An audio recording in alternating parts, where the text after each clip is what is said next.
영상을 좀 하나 보시면 최근에 넷플릭스에서 뜬 영화가 있습니다. 어쩔 수가 없다라는 영화죠. 이병헌 씨가 주연을 했고 박찬욱 감독이 제작한 영화입니다. 이 영화가 미국보다는 유럽에서 아주 극찬을 받았어요. 이유가 뭐냐? 이 영화가 블랙 코미디로서 한 노동자가 겪게 되는 아주 어떤 현실 속에서 굉장히 세 사람의 경쟁자를 죽이는 과정이 이렇게 나타났는데 그 과정이 이제 일종의 코미디처럼 돼 있어요. 그러면서도 이 영화가 단순히 사람을 죽이는 내용이 아니라 왜 이렇게 죽음에 이르게 됐고 한 노동자가 인간성을 상실해가는 과정이 나타났는가를 마지막으로 보여주는데 거기서 AIG가 나옵니다. 그래서 이게 굉장히 앞으로 미래 인공지능 시대, 피지컬 AI 시대에 노동자가 겪게 될 소외당하고 인간성을 상실해가는 모습을 예언적으로 보여준 영화다. 이래가지고 유럽에서 극찬을 받았어요. 미국은 상당히 상업주의 경향이 커서 이런 식의 인간의 문제, 노동자 문제를 다룬 영화가 이렇게 칭찬받기가 어렵습니다. 구조가. 그래서도 상당히 좀 평이 높았고 전 세계적으로 특히 유럽에서는 굉장히 높은 평을 받았습니다. 이 내용은 주인공은 이제 민수라는 사람인데 만수죠, 만수. 25년 경력의 제직공장 노동자였습니다. 중진이었어요. 과장급 이상이었죠. 그래서 중산층으로서 안정된 생활을 하고 있었는데 어느 날 해고를 당합니다. 갑자기. 그래가지고 그의 중산층의 생활이 다 무너지는 과정이 이제 처음 이 얘기의 스토리텔링이 나와요. 그래서 개도 키우던 거 다 내다 딴 집에 입양 보내야 되고 뭐 생활이 다 무너져. 애 학교 학원도 못 보내고 다 이렇게 됩니다. 갑자기 이제 해고당하니까. 그러면서 이제 부인도 일하러 나가야 되고 이러면서 이제 집안이 안락했던 생활이 이제 완전히 망가지는 과정이 나옵니다. 이게 중산층이 실업이 딱 될 때 닥치는 위기죠. 사실은 우리나라의 유명한 삼덕재지라는 곳이 안양에 아주 유명한 회사였는데 이게 노동 문제 때문에 작년에 회사를 갖다 스스로 폐쇄했습니다. 그리고 이제 60명의 노동자가 갑자기 다 해고당하는 상황이 왔는데 삼덕재지 회장은 회사를 포기하면서 회사 부지를 전부 안양시에 공원으로 정말 이렇게 내놨어요. 그래서 욕을 안 먹었어요. 그러나 노동자들 60명은 갑자기 날벼락을 맞았습니다. 참 회사 운영자나 노동자 모두가 이런 선택을 할 수밖에 없는가라고 하는 참 둘 다 굉장히 성실한 사람들이었거든요. 사실 경영자나 노동자나 비참한 파국이 오는 걸 보면서 많은 생각을 했는데 이 영화가 물론 이 회사 얘기를 다룬 건 아닙니다. 그러나 아주 시의적절하게 맞아떨어져서 아주 현실성이 확 다가오게 됐습니다. 어떤 만수는 해고를 당하고 나서 사는 길은 재취업하는 길밖에 없는데 재취업을 하는 제지회사 살아남은 1위 제지회사가 죽어간 2위, 3위, 4위 회사로부터 중견 간부들을 이제 선정을 해요. 만수가 이제 조사를 해서 딱 보니까 자기 앞에 자기보다 더 취직이 일찍 될 것 같은 경력이나 모든 것에서 자기가 봐도 인정할 만한 사람이 3사람이나 있는 거예요. 그래서 만수가 이력서를 내놓고는 그 3사람을 죽이는 작업을 합니다. 이게 이제 블랙 코미디죠. 그러나 이 영화는 한마디로 뭘 얘기했느냐. 평범했던 인간성이 풍부했던 만수가 어떻게 인간성을 상실해 나가는가라고 하는 노동자의 현실을 참 보여줍니다. 오늘날 이렇게 이 노동소의 현실이 다가오는 걸 예언처럼 보여준 이 문서가 2가지가 있어요. 이게 문명 진단 문서라고 하는 겁니다. 첫 번째가 1968년에 로마에서 전 세계 학자들이 모여가지고 로마 클럽 보고서, 리포트죠. 이건 제목이 리포트라는 걸 냅니다. 문명 진단 리포트예요. 근데 그 제목이 부제가 굉장히 재미있어요. 암시하는 바가 큰데 뭐라냐? 성장의 한계. 라고 딱 제목을 잡았어요. 그건 뭐냐면 2차 세계가 끝나고 나서 모든 나라의 성장에 이제 매달린 거예요. 경제 성장, 사회 성장, 국가 성장. 성장 이데올로기에 2차 세계대전 이후에 모든 나라가 사로잡힙니다. 성장의 경쟁을 냉전 체제에서도 소련과 미국이 합니다. 근데 그 결과가 뭘 것이냐를 학자들이 이제 예견한 거예요. 그 결과가 생태계 파괴, 인간성의 변화. 근데 성장을 위해서 노동자들의 노동 현실이 굉장히 나빠질 거라는 거예요. 이것을 한 예언했는데 이 예언대로 다 돼갔습니다. 그래서 이게 이 로마 클럽 보고서가 전후 세계 한 100년의 상황을 미리 내다본 예언자적인 통찰이었다. 이렇게 봐서 많이 이제 인용이 되지요. 근데 이제 또 재미있는 리포트가 하나 나옵니다. 1992년에 나왔는데 이거는 아메리칸 대륙 발견 500주년을 기념해서 포르투갈 리스본에서 콜럼버스가 발견한 그날을 세계 학자들이 모여요. 또다시. 그래서 미 대륙의 발견이 인류 역사에 의미하는 바가 무엇인가? 이걸 가지고 이제 보고서를 썼습니다. 그래서 이것을 리스본 리포트라고 합니다. 근데 여기 제목이 재밌어요. 로마 클럽 보고서의 제목은 경쟁의 성장의 한계였는데 이거는 이 책에 나왔죠. 지금 로마 클럽 리스본 보고서 책 제목 봐주세요. 경쟁의 한계입니다. 경쟁의 한계.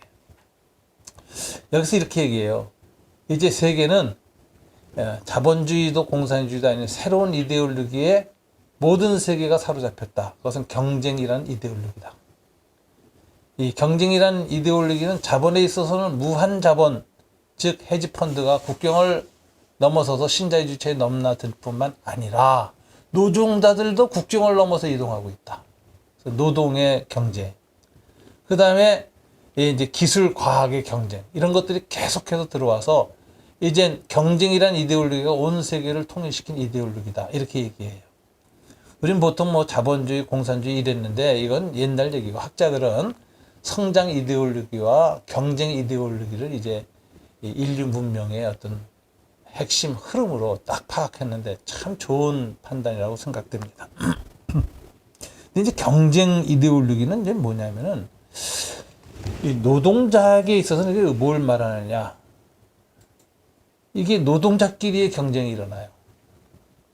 그래서 노동자끼리도 경쟁을 하다 보니까 위계 질서가 새로 생깁니다. 노동 귀족인데 현대자동차의 그 고용직, 일반 안정적인 고용직하고 비정규직 사이에 딱 계급 차이가 납니다. 이건 왜냐면 경쟁이 이루어져서 이미. 그러니까 노동계에서도 기득권이 생긴 거예요. 기득권이 없는 사람들이 이제 그 정말 비정규직으로 온갖 서름을 겪어야 되죠.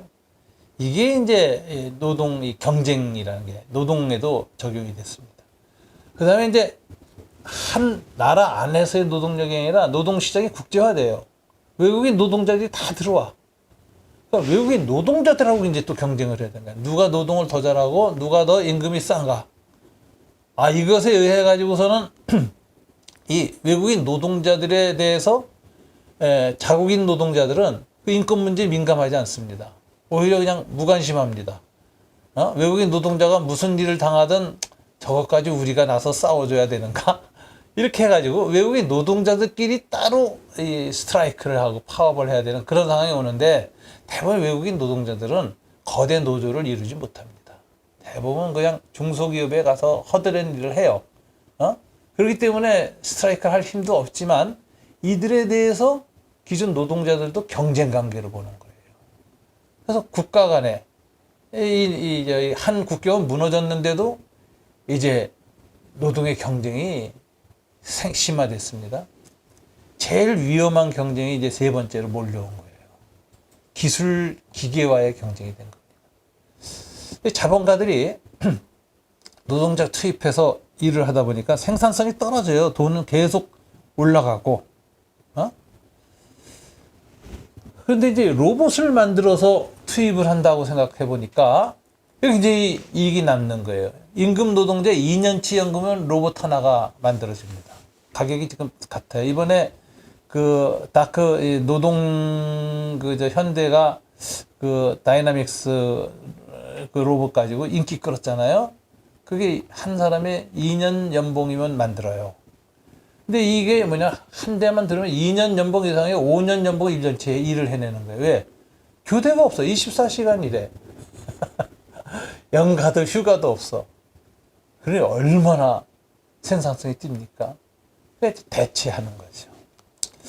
여러분, 이 영화는 맨 마지막에 이 만수가 취업은 하는데 대부분의 공장에서 일하는 건 로봇이라고, 본인은 로봇 전체를 관리하는 관리자가 딱 돼요. 저 영화 그 제목의 마지막 장면이 나옵니다. 다크 팩토리. 한번 보여주시죠. 요거보다 앞에 겁니다. 예, 여기 이거 조금 크게 할 수 있을까요? 예. 예, 요거. 자, 여기 보면은 이게 다크 팩토리라는 건데 현실이에요. 로봇이 다 일을 해요. 그리고 마지막 점검도 이제 그 개처럼 생긴 로봇이 가서 이렇게 카메라를 딱 들여다보고 완성! 불합격 이거 판정을 하는 거예요. 마지막 점검. 그러니까 공장 안엔 전부 로봇들만 있고 사람은 하나나 둘이에요. 그 로봇들을 시스템에 문제가 생겼을 때 관리하는 건 마지막 인간이 하거든요. 이렇게 하는데 이게 전기가 필요 없어. 나서 불을 켤 필요가 없는 거야. 그래야지 에너지는 엄청 많이 드는데 이 낫에 불을 안 켭니다. 그래서 이걸 다크 팩토리라고 해요. 아리조나 같은 데다가 미국 같으면 이제 태양광 발전을 합니다. 그래놓고 밑에다 다크 팩토리를 만들어 놓는 거예요. 지붕은 전부 태양광 패널을 하고. 그러면 거기서 생산한 태양광으로 공장을 돌리는데 아주 효율적으로 전력을 쓰는 거지. 그러니까 이게 얼마나 로봇이 자동 생산하는 시대로 들어오니까 인간이 필요가 없어지는지 몰라요. 이게 무슨 소리냐? 경쟁이 이제는 인간과 로봇 사이의 경쟁이 시작됐다는 거예요. 그리고 자본 입장에서는 인간을 쓸 이유가 없는 거예요. 분쟁만 심하고 관리하느라고 힘들고 다 그저 골머리를 앓거든. 그래서 이 경영인들에게 최고의 고민이 뭡니까? 인사관리. 이게 작은 기업이든 큰 기업이든 다 거기에서 진절머리를 냅니다. 그러니까 이거 인사관리 필요 없잖아요. 로봇 쓰면. 전부 로봇으로 대체합니다. 얼마 전에 현대자동차 노동자들이 이제 로봇 다이내믹스 이거 들여온다 그러니까 이제 성명을 발표했어요. 우리의 동의 없이는 단 한 대도 현장에 들어올 수 없다. 이게 그렇게 해서 해결될 일이 아니에요. 왜? 중국은 이미 다 로봇이 들어가 있거든. 그러니까 생산 물품의 가격이 경쟁이 안 돼요. 그럼 결국은 로봇이 안 들어오는 공장은 폐쇄돼. 망해. 그러니까 같이 죽자지. 그거는 해결책은 아닙니다. 그래서 이게 이제 현대 노동 문제의 가장 중요한 문제가 된 거예요. 자, 칼 막스는 인간의 본질은 노동이라고 봤어요. 이건 잘 봤어요. 그래서 노동이야말로 인간의 인간다움을 회복한 유일한 길이다. 근데 노동에서 소외되고 노동의 의미를 상실하는 경우가 생겨요. 왜? 자본가들이 포악하게 임금을 다 뜯어먹고 노동 환경을 아주 열악하게 만들어. 손 잘리고 팔 잘리고 뭐 이거 형편없이 일어나는 거죠. 그러다 보니까는 노동이 인간한테 행복한 것이 아니고 인간 삶의 중요한 본질이라고 생각 못하는 거예요. 그래서 노동자들이 고통에 빠져가지고 노동이 행복한 사회를 만들어야 돼. 그게 파라다이스입니다. 노동자 천국. 노동자 혁명을 통해 가지고 노동이 천국이 되는 그런 사회를 건설하겠다. 이게 이제 그 막스의 이론에 의한 그 노동 소외의 원인은 자본의 문제다. 자본가의 탐욕이다. 이렇게 봤어요. 근데 이제는 달라졌습니다. 노동에서 근원적 소외의 원인은 자본이 아니라 자본이긴 한데 기술이에요. 이거는 막스가 그 자본론에서 전혀 예상하지 못했던 요소입니다. 막스는 이 자산의 생산, 이 물질의 생산이라는 것은 자본의 형성이라는 건 자본 더하기 노동으로 재화가 생산된다고 봤어요. 근데 오늘은 여기 한 가지 요소가 더 보여요. 자본 더하기 노동 더하기 기술이 됐습니다. 기술이라는 요소는 막스는 전혀 인식을 못했어요. 근데 오늘은 이 자본과 기술이 결합돼 가지고 엄청난 기술이 들어와 버려서 인간 자체가 노동 현장에서 쫓겨나는 상황이 됐어요. 그래서 노동 소외가 이 기술 문명 때문에 온다라는 걸 보여주는 상징적인 영화가 어쩔 수 없다였어요. 그 과정에서 우리 보면은 노동이란 무엇인가를 우리가 좀 생각해 봐야 되는데 성경은 어떻게 얘기하느냐. 하나님이 인간을 창조할 때 그로 하여금 농사 짓게 하려고 에덴 동산에 경작하게 하려고 창조했다 그래요. 그러니까 이 인간을 창조한 하나님의 목적은 노동입니다. 그리고 노동은 인간의 본질이라서 노동이 고통스럽고 힘든 게 아니에요. 그런데 이제 성경은 인간이 원죄를 범하고 나서 노동이 고통스러운 것이 됐다. 이렇게 얘기를 하는 거죠. 그래서 죄의 문제와 연결되어 있어요. 그런데 사실상 인간의 죄라는 건 원죄만이 아니라 그 후에 자범죄, 타락한 이후에 계속 스스로 범하는 죄가 가중되거든요. 그것이 소유욕, 탐욕, 이렇게 해서 오늘날 같은 AI가 등장하는 시대도 온 겁니다. 자, 이 AI의 등장을 어떻게 봐야 될 것이냐. 여기서 인간이 이제 진화한다라는 개념에서 진화론자들이 쓰는 용어가 인간은 호모 사피엔스라고 부르려 합니다. 유발 하라리가 이제 유명한 책을 썼죠. 호모 사피엔스라고. 유발 하라리가 최근에 아주 새로운 책을 썼어요. 호모 데오스라는 책을 썼어요. 그게 뭐냐. 인간이 생물학적 진화를 넘어서는 일을 했다는 거예요. 우선 인간의 뇌에다가 인공지능이 들어와서 범용 AIG 또는 슈퍼 AIG가 들어오면은 한 인간의 지식과 정보가 아니라 온 인류의 모든 지식과 정보가 하나로 모아지는 거예요. 그래서 인간의 지식과 정보를 초월한 지능이 인간에게 부여된다는 겁니다. 그럼 이건 신이에요. 신적 지능이 부여되는 거예요. 거기다 인간의 육체는 약해서 죽고 병드는데 피지컬 AI가 붙어서 다 로봇하고 이 슈퍼 AI가 결합돼 버리면 몸이 안 죽어요. 영원히. 그럼 영원히 죽지 않는 정보 처리 능력과 뇌죠. 영원히 죽지 않는 몸이 결합되면 뭐죠? 이거는 신이지. 전능한 신이에요. 그래서 이것을 호모 데오스라고 부르는 거예요. 기계적 진화를 해버리는 거예요. 그래서 호모 데오스가 되면 그 자신이 신이 된다는 거죠. 그래서 인간이 오랫동안 꿈꿨던 신이 되고 싶은 야망이 기술에 의해서 달성된다는 겁니다. 그러면서 인간은 인간성을 완전히 상실한다. 여기에 대해서 시편이 아주 묘한 말을 합니다. 시편에서 이제 115편 4절인데 이거는 이제 화란 자유대학 교수가 이제 이 구절을 인용했어요. 그래서 굉장히 아주 참 해석을 제대로 한 건데 그들의 우상은 은과 금이요 사람이 손으로 만든 것이라 입이 있어도 말하지 못하며 눈으로도 있어도 보지 못하며 코가 있어도 냄새를 맡지 못하며 손이 있어도 못을 만들 수 없고 발이 있어도 걷지 못하며 목구멍이 있어도 작은 소리조차 내지 못하느니라. 옛날 우상을 이랬는데 지금은 아니야. 옛날에 우상하고는 완전히 다른 것이 하나 생긴 거예요. 그러면서 우상을 의지하는 자들은 그것을 만드는 자들을 다 똑같이 될 것이다. 이 말은 명언이에요.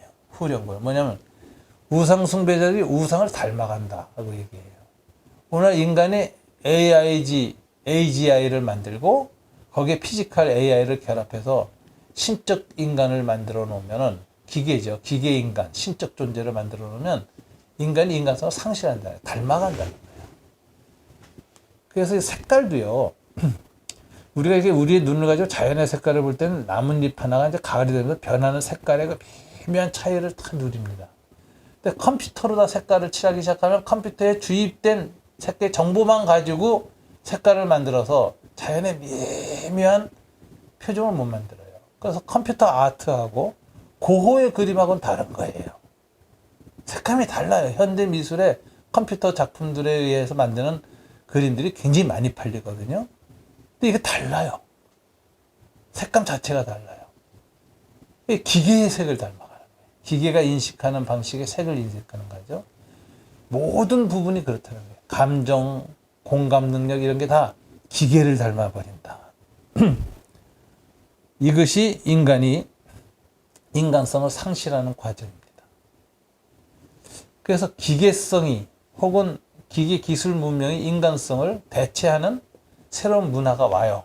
유발 하라리는 그래서 그 전까지의 인간 지성은 인간의 내부 세계에서 만들어진 지성인데 이건 외부에서 만들어진 지성이 들어와요.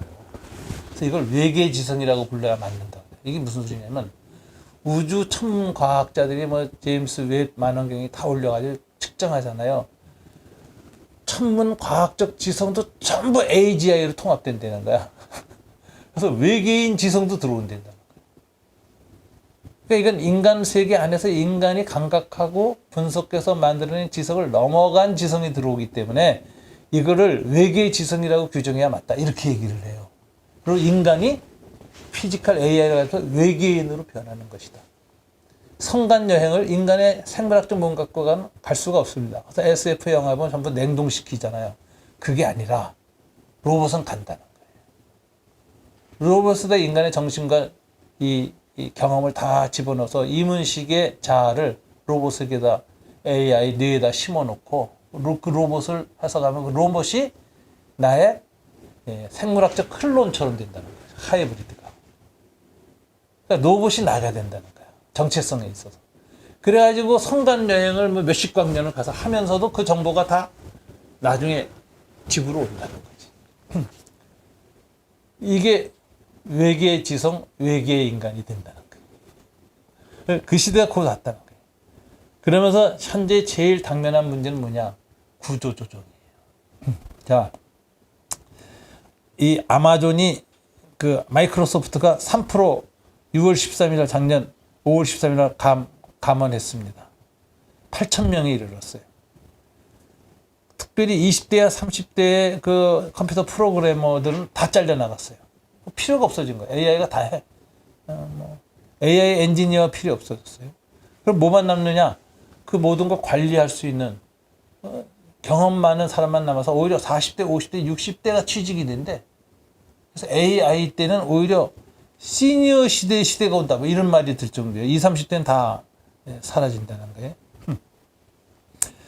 인간 노동이 가장 많았던 이 아마존 같은 것도 2030년까지 사업 운영의 75%를 자동화한다는 거예요.